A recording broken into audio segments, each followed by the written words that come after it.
सबकी बीवी सबकी भाभी, है ना, ये बड़ा सा मसला है साहब। माने हम लोग सपोर्ट करेंगे और कोई हमको सपोर्ट नहीं कर सकता क्या? कोई हमको सपोर्ट नहीं कर सकता क्या? सवाल ये पता है कि इस वक्त 56 इंच के सीने के सामने में सबको पसीना आ जाता है।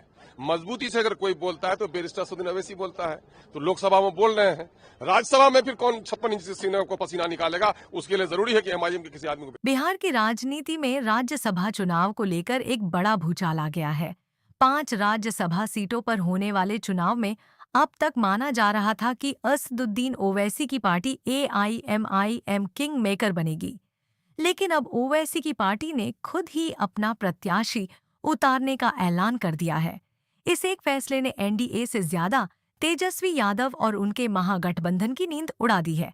आखिर क्या है ये ओवैसी का नया सियासी दांव? बिहार में राज्यसभा की 5 सीटों पर सियासी घमासान अपने चरम पर पहुंच गया है।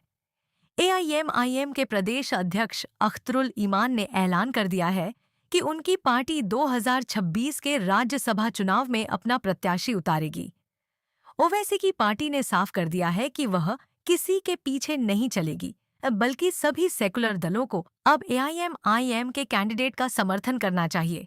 इस ऐलान ने तेजस्वी यादव की उन उम्मीदों पर पानी फेर दिया है जिसमें वह ओवैसी के 5 विधायकों के सहारे अपनी नया पार लगाने की सोच रहे थे। बिहार में क्या है चुनावी गणित?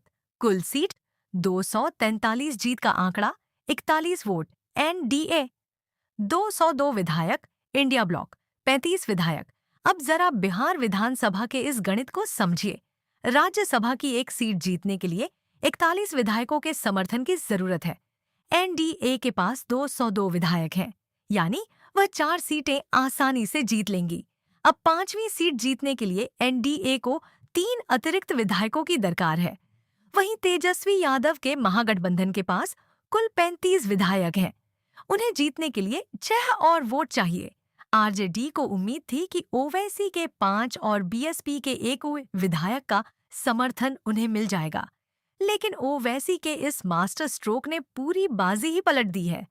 आपको बता दें, जिन 5 सांसदों का कार्यकाल खत्म हो रहा है, उनमें जेडीयू के हरिवंश नारायण सिंह और रामनाथ ठाकुर, आरजेडी के प्रेमचंद गुप्ता और अमरेंद्रधारी सिंह के साथ साथ बीजेपी समर्थित उपेंद्र कुशवाहा शामिल हैं।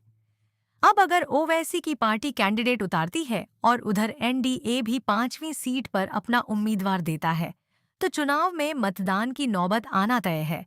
और जहां मतदान होगा, वहां क्रॉस वोटिंग का बड़ा खेल होने से कोई नहीं रोक सकता।